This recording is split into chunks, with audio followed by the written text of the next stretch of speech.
Escola Municipal Raul de Leone, Zona Norte de São Paulo.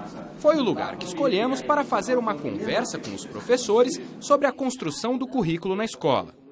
Quem aqui se sente participante da gestão do currículo? Eu sinto, sim. Assim, bem participante, né? Porque minha matéria é ciências, eu acho que facilita muito, né? Quando você está na escola, no grupo, que você coloca a sua opinião, eu acho que você faz parte, né, da mudança. Sinto, com certeza. Mesmo porque, além de ter a formação, eu tenho as coisas, a minha cultura, o que eu trago também. Agora vocês não sabem o que tem nessa outra página. Suzana é professora de artes e dá aula para alunos do ciclo 1 do ensino fundamental. Neste ano, ela se candidatou para dar aula na sala de leitura, uma atribuição que qualquer professor da escola pode exercer e que consiste em atividades ligadas à alfabetização e ao mundo da leitura. Então, o currículo não é só o que a gente coloca no papel, o conteúdo. O currículo não é só aquilo que o aluno traz. O currículo é o que eu passo enquanto eu estou dando a minha aula, né? O que eles observam em mim. Gente, tem um número 10 bem escondido aqui, ó. Olha lá.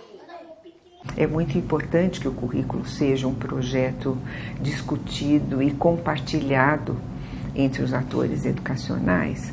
Elba de Sá Barreto é pesquisadora da Fundação Carlos Chagas e professora da Faculdade de Educação da USP. Participou da elaboração dos parâmetros curriculares nacionais. Se não for um projeto mais solidário, certo, da escola, as coisas não funcionam bem, né? Um professor sozinho não move moinhos, né? Ele às vezes não dá conta, ele tem 40 alunos na sala, ele não dá conta de trabalhar com aqueles que ficam mais atrás, com as dificuldades específicas. São coisas que a escola tem que articular no seu conjunto e verificar que condições ela tem e trabalhar. Essa articulação que ela diz ser necessária existe na Escola Municipal Raul de Leone. Então a gente tem que partir de cada escola. Então não pode ser igual, né? Um currículo não pode ser igual, um planejamento não pode ser igual. Uma série não pode ser igual a outra. No planejamento eu sempre escrevo sujeito a alteração, tá? Porque às vezes você planeja uma coisa e não é bem aquilo que o aluno está interessado, né? Para os professores mais de português, matemática, ciência, tem um livro didático.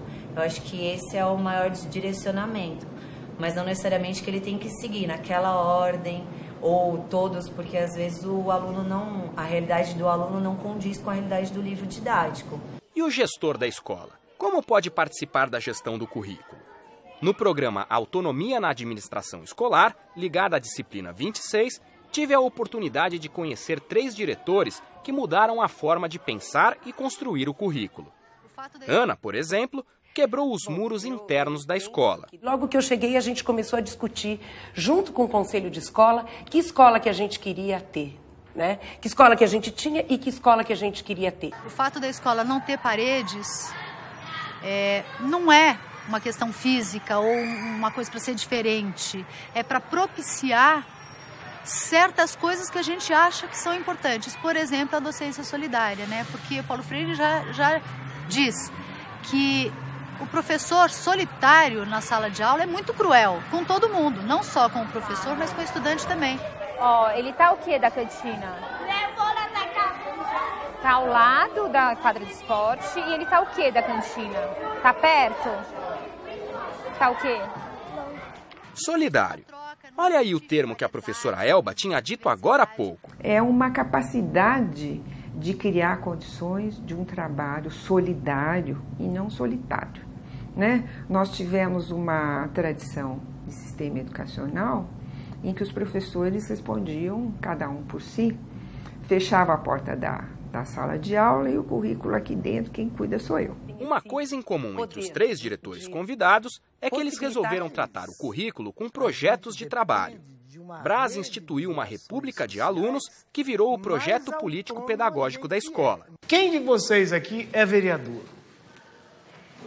Foi eleito vereador. Qual a principal função do vereador? Ajudar a elaborar novas regras. Isso, exatamente. Tem muita gente me ajudando. adultos, alunos também, porque se eu estivesse sozinha, se todo mundo fosse sozinho, cada um por si, ninguém ia conseguir. Por isso que a gente senta em grupo, cada um ajuda o próximo. O projeto da EMF Campos Sales deu voz aos alunos. Eles têm alguma coisa a ver com o currículo, professora Elma? Tem. Se a gente considera que o currículo também deve ter foco, não é um currículo só prescrito, ou seja, não é um currículo dos documentos, do que está lá estabelecido, mas se a gente considera que o currículo é aquilo que o aluno aprende, então é preciso considerar o espaço importante para entrar o aluno com as suas características, com a sua vivência cultural, social. Ó, ela tá falando. Professora, lá na minha casa, quando a gente vai dormir, a gente tem que desligar tudo, só pra não deixar gastar força. Olha, vocês prestaram atenção no que ela falou? Essas coisas todas entram e são importantes na redefinição do currículo quando ela chega a atingir o aluno e quando ela chega a fazer, quando a proposta chega a fazer efeito em termos da aprendizagem e da formação dos indivíduos de uma maneira geral. Na escola do professor Tico, os alunos também têm vez e eles gostam de ficar lá mesmo depois das aulas. Você ia na escola nas férias? Ia. Fazer? Ajudar lá. Tinha coisa para arrumar, eu ajudava, regularizava os computadores que estavam com problema. E esses professores que você tem aula, você conhece eles faz tempo? Eles te conhecem já? Né? Desde o 3º ano, porque como eu ajudava na escola, aí eu ficava lá, eles me viam direto, falavam, um dia você vai ser meu aluno. O fato de Jefferson conhecer bem os professores e vice-versa tem a ver com os ciclos de aprendizagem. A Rede Municipal de São Paulo trabalha com os ciclos desde 1992. No estado de São Paulo, foram implantados em 1996 e mudaram profundamente o currículo na sala de aula. Com eles, o aluno só pode ser reprovado no final de cada ciclo, o que contribui para a diminuição da evasão e da repetência. No caso de Jefferson, ele só poderia ficar retido no final do 5º ano, quando termina o ciclo 1, e depois no 9º, no final do ciclo 2 do ensino fundamental. Mas não é por isso que os ciclos permitem um conhecimento maior do aluno. A gestão do currículo é de que forma você encaminha, de que forma você articula esse currículo. Porque ele não é um documento estático, ele é um processo e ele precisa estar constantemente sendo aprofundado, revisto, avaliado. A coordenadora Isabela é mestre em educação pela Universidade de São Paulo. Ela ajuda bem a entender o problema que colocamos. O aluno Jefferson conhecer bem os professores e os professores a ele tem a ver com o fato de que o aluno não pertence a um ano, mas a um ciclo de aprendizagem, o que não é realidade no regime seriado.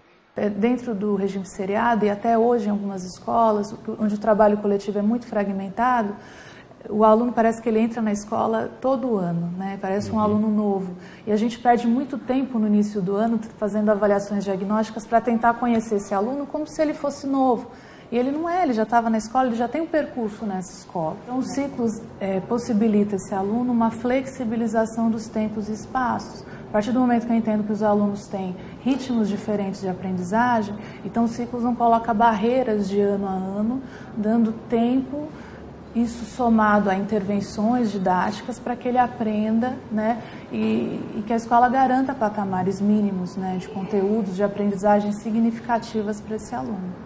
Na dissertação que defendeu sob orientação da professora Elba de Sá Barreto, Isabela estudou a postura docente ante os ciclos de aprendizagem. O tema é polêmico na própria Raul de Leone, onde promovemos um debate com professores dos ciclos 1 e 2 do ensino fundamental. Hoje o aluno não se sente cobrado, então a gente trabalha menos, né? Porque o aluno não se esforça tanto como era no seriado. Esse regime de ciclo é bom, eu gosto, mas nós temos que trabalhar muito a consciência do aluno. Na minha visão, ciclo seria assim: o que eu faço na quinta eu levo para sexta, o que eu faço na sexta eu levo para sétima, o que eu faço na sétima eu levo para oitava, tá? Na minha visão seria isso. Só que não é isso que acontece. Quando chega na 8ª série, eu posso ser reprovada. E aí? eu tenho que correr atrás. Então, para quem trabalha com a oitava série, a gente percebe bem essa mudança. Do aluno que não tinha compromisso com nada e agora com esse aluno que vai sentir que ele pode ser reprovado. O ciclo a gente ainda não sabe trabalhar. Talvez até seja uma coisa boa, né? Mas a retenção existe na escola particular, não é? Porque ele vai no ciclo, eu vejo assim, ele vai sempre para o ano seguinte, muitas vezes sem o mínimo necessário. Eu não consigo ver essa discordância como algo negativo. Você vai encontrar salas muito diversificadas.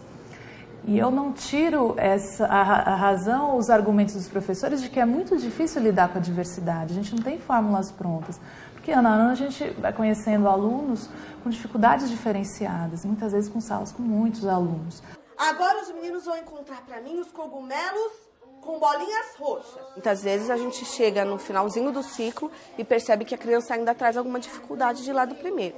Então, no quarto ano, ainda há esperança de que tenha uma melhora, né? Tem uma frase que tá dentro da sua pesquisa, que acho que a senhora escutou de um professor, que disse o seguinte: se esses alunos são aprovados automaticamente, por que nós vamos avaliá-los, né? Agora, mesmo esses professores que tinham essa postura e no discurso diziam ser contra os ciclos, mesmo esses mostravam posturas diferentes dentro da sala de aula. Eu acho que uma das conclusões do meu estudo é de que é impossível manter as mesmas práticas, porque a lógica da escola mudou. Então, aquele professor que ameaçava com a nota, que se prendia a um currículo fragmentado por anos do ciclo, ele vai se deparar com alunos com ritmos de aprendizagem diferentes em todos os anos. Isso leva a uma mudança de postura. Você observava uma flexibilização do currículo. Se os alunos não aprendem, eu tenho que voltar. Se eles têm dificuldade naquela metodologia, eu tenho que alterar, eu não tenho como ignorar isso. Eu vou passar o livro, cada um vai poder abrir, dar uma olhadinha no livro. Em alguns casos, quando o professor detectou a criança já é alfabética, tudo, muitas vezes ela regride um pouquinho, né? E aí o que a gente faz? As salas são grandes, né? São muitos alunos, mas a gente procura voltar um pouquinho, né? Eu volto geralmente no segundo ano, no início do ano a gente volta um pouquinho com as atividades do primeiro ano, as atividades com imagens, eles contam histórias.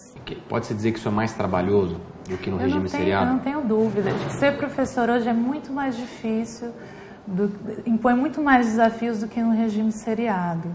Porque você imagina, um professor da antiga quarta série, ele trabalhava com alunos que tinham passado pelo menos por 3 processos seletivos. E claro que é mais fácil lidar com esses alunos. Eu posso dizer que hoje a postura dos professores é uma combinação, né, entre velhos paradigmas e a construção de novas ações.